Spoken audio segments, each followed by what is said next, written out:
Today, there's so much in our lives that influences us, our environment, the people around us.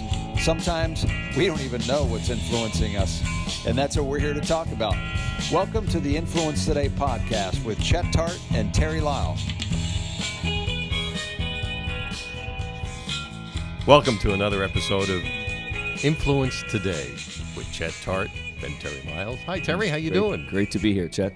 You know, we talk a little bit about what really influences us, and we're in brand new studios, and the studios are run by Venture X. Yes. Venture X is a new way if you're looking to find remote offices. Don't need a lot of people or by yourself or make 4 or 5 people. It's a place to go to work out. Yeah. Not work out, but work out the business. the business of or the business. whatever you're doing. Yeah, no, it's a great place. We love coming Oh, I here. know what it's called. Used to be called Executive Suites. Executive Suite. Right. Okay, great. Yeah, no, we're glad to be here, broadcasting from here. So It's a brand new place. It's located on Palm Beach, PGA Boulevard. PGA Boulevard. In Palm Beach Gardens, Correct. that's what I want to say.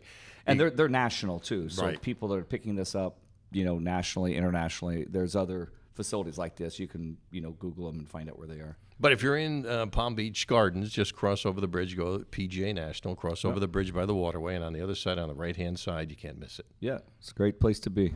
And it'll definitely get you in the right mood. Yes, That's- just that close to the beach. We could walk to the beach from here. No, I'm not doing that. No.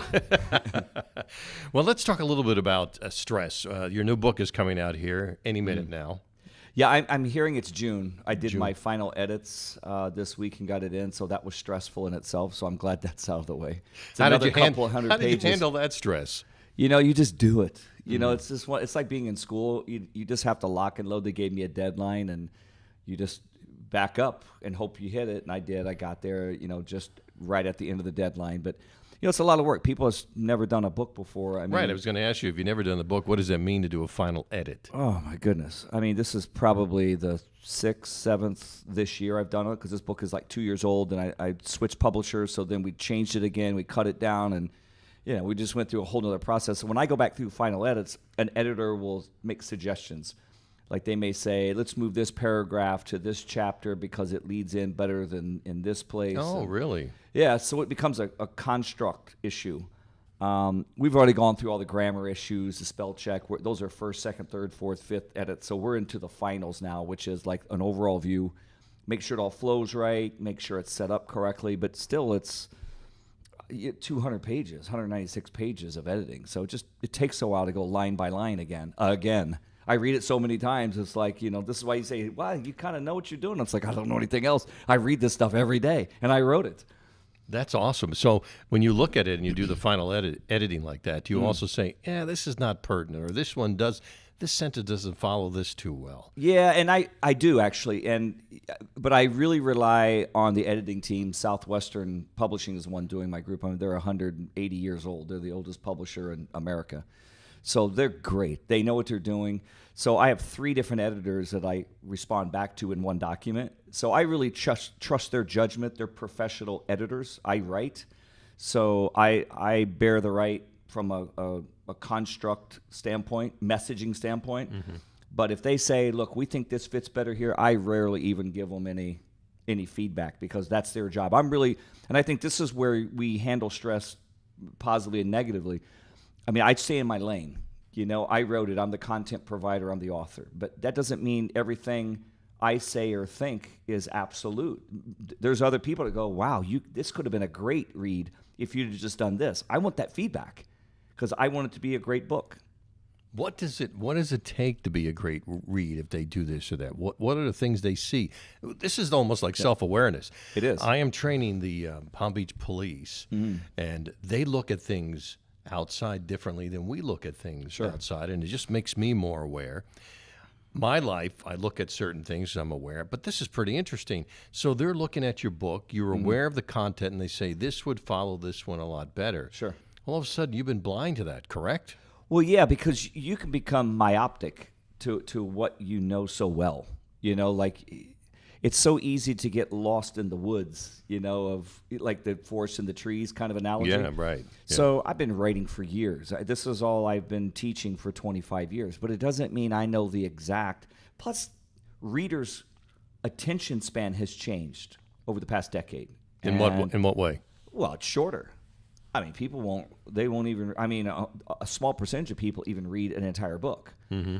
And my philosophy has been, over the years, is to make sure that every chapter is a book in itself. So in case they only get one in, they got it. So we do a lot of redundancy in the writing because we know that reader may only read 1, 2, or 5 chapters, not 11. And that's okay. But I want to make sure they're impacted, because many times they'll go through the table of contents and go, I want to know about that spiritual zone. What does that mean? They'll go right to that chapter and they'll read it. That's okay. So I've had to learn to write not in a linear mode, which is like storytelling. You read chapter 1, you read chapter 2, read chapter 3. Right. There is a flow and function, but I want to make sure that every chapter is kind of a start-finish, just in case somebody picks it up. So little tidbits you learn along the way. And know their attention span, listen, we do these podcasts. They're 12, 14 minutes long, and that's long. So a lot of people, and this is easy because you're listening. So when you're reading, you're using different parts of the brain. There's more intentionality, more focus. So it's all brain chemistry driven, and we have to be aware of that.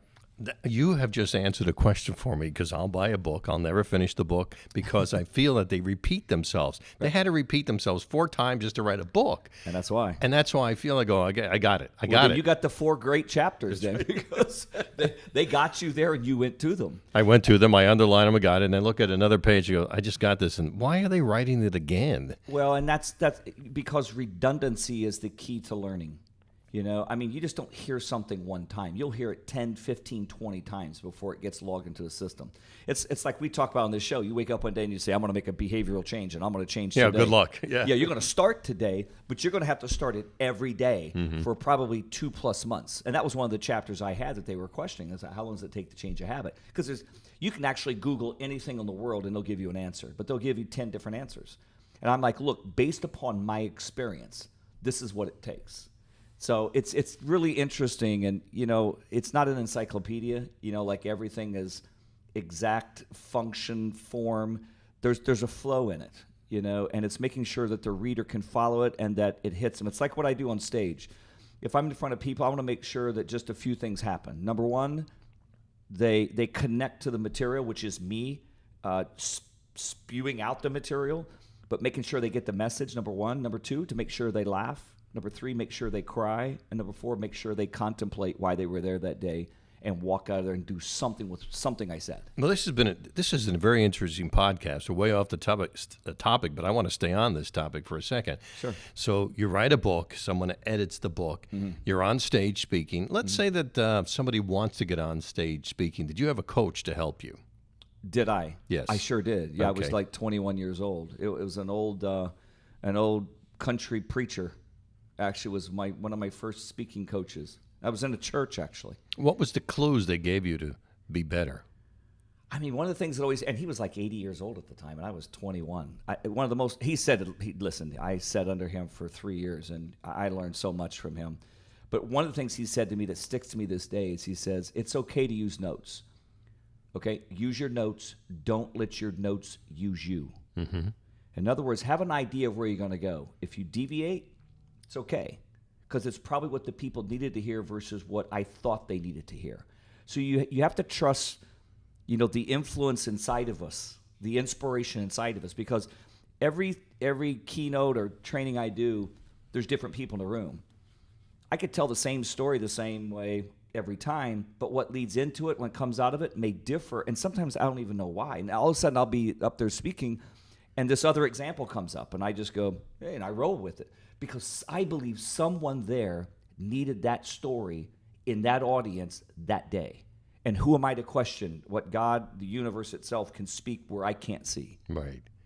So when you started doing this, was this stressful to get up and speak in front of somebody? Because I understand that's one of the toughest things for everybody, and I can't understand why. It's one of the number 1 fears in America, still by polls, actually. Number 2 is death. So Seinfeld gave... Speaking is number 1? Speaking number 1, death is number 2. Now, this was surveys years ago, so I'm sure it may have changed, but it's so true, as you know, because it's petrifying to people.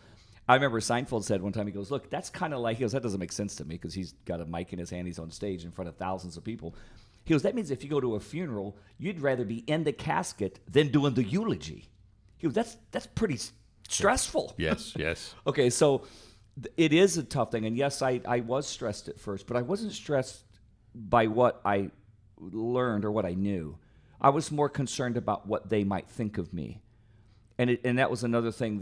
One of the mentors, I've had a lot of mentors. One of the mentors said to me along the way, they said, look, you're going to make mistakes. Everybody makes mistakes. Don't worry about the mistakes. Keep rolling. Make sure you message. Make sure they got it. And that's driven me. So when you get that, I think, straightened in your head, I don't stress. No, because I'm there to change people's lives. I'm not there not to make a mistake. So when you come out and speak, I remember the first time I did that. When you came out and speak, I was looking at the people. And my first mentor gave me a clue. You know, you hear the same ones about make sure that you think they're in there. But mine was, take your glasses off so we can't see them. Right. Because their faces are intimidating. They're like with their arms crossed or their faces. Or they're not paying attention. Now I can't do that because I can see you perfectly. So now I come out and I look at them and I said, I'm going to win you over to what I'm saying. And it's the pauses, it's the breathing, it's the space repetition of repeating it again. And then I'll go to them and ask them, did you understand that? Did you? And look at them. Now, I've always learned that if you want to get rid of fear, and you tell me if this is right, is put the pressure on them, not on you. Absolutely. You always external stress and fear. If you keep it externalized, it becomes power to you as an individual. It's when we internalize it that we melt. It's like a fire suit. I want to insulate myself, keep the fear outside, keep the bad stress outside, and then that way I stay in control of my physical compartments, if you will, mind, emotion, body, and I can walk through fire for short periods of time and not get burned. It's when you unzip that protection, that fire suit, and now the flame gets inside. The heat of the fear or the stress gets inside. That's when we melt. And one of the things I learned early on, I remember this was years ago in 1997, maybe 98, somewhere in there. It was the largest group at that time I was going to speak in front of, and it was probably 15,000 people. And it was in a Coliseum, and I go in there, and I was like pumped up and ready to go, and I'm backstage, and there's all these people out there, and I'd been up on the stage when there was no one there, in the room, and kind of scoping out, which I like to do a lot. It's kind of like these players that get out and they walk even race car drivers will walk the track with their feet, the entire track. They want to see where every little nibble is, and it's a mind thing, and it really does help you. So I go out there and look. So the president of the company's introduced me, so I run up on stage, and I'm getting ready, and just as he's reading my bio and he's going over it, and I get ready to go out, and I'm like, I don't have a mic on. They forgot to put the mic on me, and I'm like, it's kind of not my job. And I'm like, I need a mic. And these guys are running around. They got to take my jacket off. I got a shirt and tie jacket. They're pulling my shirt up to get me all wired, and he's saying, yeah, what is he announced me, and I'm walking up the steps, tucking my shirt in, and I'm like, wow, this is going to be one of those days. That really could have wrecked me. Instead, I went out there, and I just went out and shook the guy's hand and just started. But one of the things that really got me that I wasn't really prepared for was I couldn't see anybody because the lights were so bright in my eyes, and there was such a delay in what I heard versus what they hear. You'd tell a joke, and you don't know if they're laughing or not. So I'd pause, you'd hear them eventually, give them time, and you move on. It was almost like having a translator. And it was a really different experience. And that's another experience, doing it in another language, where people are having to be interpreted too. So there's a lot of things you learn along the way that makes it fun. We're getting a little deeper here because it's all subconscious of what you're saying to yourself. So what you're saying when you go out there, here's what happens is that everyone has a fear of something that's the unknown. Sure. You got to do it once. Absolutely. And I've noticed maybe you do it. Like here's an example. I was invited to give a sales speech. Did I tell you this story about 3 people? It was at a convention, and there's 3 people up, and we're in the sales division. So the first guy gets up there and gives his speech. He's all dressed up, and he has videos about when he was on TV, and he has videos of him speaking in Vegas, and he has videos of him, the American Gladiator, winning it. And he shows all that, and then he talks about sales. And I just felt that he was a little disconnected, but the showbiz shtick was better than I've seen. It was good. Yeah. The next guy gets up there, his name is Frank McKinney. Do you know who he is? I've heard of him. But Frank McKinney sells these high-end homes. Yeah. He gets up there, long hair, clothes all disheveled. But it was like he did the story about how he got rich. Then they said, we're going to take a break, and after that, Chet Tart's going to come up and talk about sales. So the first thing I'm doing is saying to myself, I could just leave and nobody would Right, know. you go take a break just before I go on? Yeah, nobody would know. They were icing you. And, maybe I could say I'm sick or maybe, but I had a few slides and I had no videos. So the break was like it felt like it was 10 years because you're up and they go, let's just get started. I want to get this over with. So finally I get up there and I'm ready to go up there and somebody comes up to me and goes, Chet, looks like you have big shoes to fill. Now it's really on. Now. So the room was filled with 250 people. I get up, it's probably maybe 75 because they all left. They never heard of me. So I start getting up and I start doing my thing about sales. And my first started with have you noticed this gentleman from Vegas that get up and does he not look like a salesperson with the blue tie and the blue suit and hair all combed back? And he reminds me of the sales guy at the WKRP. Right. So then the next guy, Frank, I said, they say be casual. I think it took a little bit too far because he looks like he just came off the street. Right. And I said, by the way, they had great stories, but I want to ask you a question. And the question is, have you ever been on a sales call and someone says, listen, I got to talk to my partner. Listen, I got to think it over. I said, if you had those conversations, raise your hand, please. And half the room raised their hand. I said, do you know how to handle that? And nobody said. So I dealt with those subjects. Now, I also had slides up there, and I thought, I'll go 10 or 15 minutes. These guys went an hour. And I said, I don't know if I'll get through this. But the interaction started coming because if you say this and how you do this, and we went on and on. So by the time it was all over, it turned out to be I was up there 40 minutes, didn't realize it because the time goes like this. It does. So then it's the Q&A. 3 of us go up on stage and we sit next to each other, and the only person they asked questions to was me. That's awesome. So I tell you that story because my self-talk would have said, just leave, they're not going to notice you're gone, they don't know who you are. And that thing changed everything. So in your opinion, what happened to me? You faced your fear and you defeated the giant. It's a David Goliath thing. I mean, fear is a perceived giant in our life that appears to be insurmountable. And I commonly say that courage is 180 degrees from fear.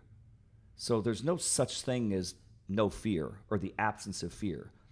It's the utilization of fear. You feel it, you put it in its right place. I didn't do that. Do it anyway. I felt it, didn't put it in the right place, talked to myself terribly. But you still did it. So by doing it, but if you feel it, put it in its place, by the time you start, you're good. But you can also just own it, feel it, and just do what you know, and that will dissipate because that's negative chemicals.